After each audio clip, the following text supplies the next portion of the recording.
नमस्कार, प्रवासी संदेश में आप सभी का स्वागत है। मैं हूं शुभम पांडे। मुंबई और उसके आसपास के ज़िलों में इन दिनों लॉकडाउन लगा हुआ है, लेकिन लॉकडाउन की किस तरह से धज्जियां उड़ाई जा रही है आपने ज़रूर देखा होगा। इस वक्त खड़े हैं मीरा रोड में, जहां पर देख सकते हैं कि अब वाहनों की तादाद जो है वो पिछले कुछ दिनों से यहां पर बढ़ती नज़र आ रही है।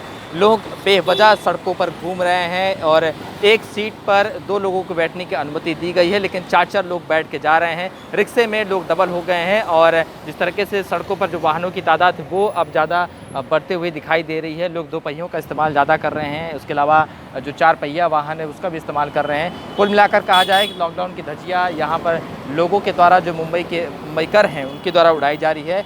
भले ही अब कोरोना के केसेस कम हो रहे हैं, लेकिन सावधानियाँ जो हैं बरतनी चाहिए थी लोगों को, वो अब यहाँ पर घटती हो जा रही है। जिस तरह से कोरोना के केसेस कम हो रहे हैं, उसी तरह से लोगों की सावधानियाँ भी घटती हुई नज़र आ रही है। कुल मिलाकर जिस तरीके से कहा जाए कि अब लगातार जो कोरोना के मामले हैं वो थम रहे हैं, लेकिन लोगों की लापरवाहियाँ फिर से शुरू हो चुकी है। लोग घरों से बाहर निकल रहे हैं। देखिए, सो ये दोपहर का वक्त है और लोग घरों से बाहर निकल रहे हैं। मैं अपने सहयोगी से चाहूँगा कि आपको दिखाएंगे कि यहाँ पे किस तरह से गाड़ियाँ जो हैं, देखिए सड़कों पर, ये लॉकडाउन का दिन है लेकिन सड़कों पर वहाँ तो आप देखकर अंदाज़ा लगा सकते हैं कि आम दिनों में भी इसी तरह से सड़कों पर लोग यहाँ से एक स्थान से दूसरे स्थान से निकलते हैं और अपने अपने गंतव्यों की तरफ जाते हैं। लेकिन कुल जिस तरीके से अब जो चीज़ें सामने आ रही हैं कि महाराष्ट्र में 3 तारीख से अनलॉक की प्रक्रिया मुंबई में जो है वो शुरू हो जाएगी, लेकिन कुछ चीज़ों में रियायतें अब मिल सकती हैं। जिस तरीके से देखा गया है कि दुकानों को खोलने की अनुमति दी सकती है, लेकिन उसके साथ साथ ही जिस तरह से रियायतें दी जाएंगी उसके साथ ही लोगों की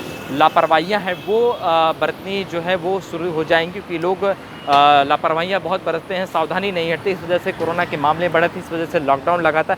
फिर वही स्थिति यहाँ पर देखने को मिल रही है। लोग घरों से बिना वजह घरों से बाहर निकल रहे हैं। अगर पुलिस की तैनाती की बात करें तो यहाँ पर आप देखिए कोई भी एक पुलिसकर्मी यहाँ पर नहीं दिखाई दे रहा, ना ही नाकाबंदी आपको दिखाई देगी कि वाहनों को चेक किया जाए कि आखिर वो क्यों जा रहे हैं। सिर्फ असिस्टेंट सर्विस वालों को ही और रिक्शे वालों को ही जाने आने की अनुमति थी, लेकिन फिर भी देखिए ये गाड़ी पे देखिए ये पूरा परिवार यहाँ पर जाते हुए दिखाई दे रहा है। और कुल मिलाकर जिस तरीके से देखा जाए कि कोरोना के जो मामले हैं वो लगातार इसी वजह से बढ़ रहे थे, और अगर इसी तरह से नज़ारा रहा तो आगामी दिनों में जो तीसरी लहर की बात चल रही है वो भी ज़्यादा दिन दूर नहीं होगा जब तीसरी लहर भी आ जाएगी।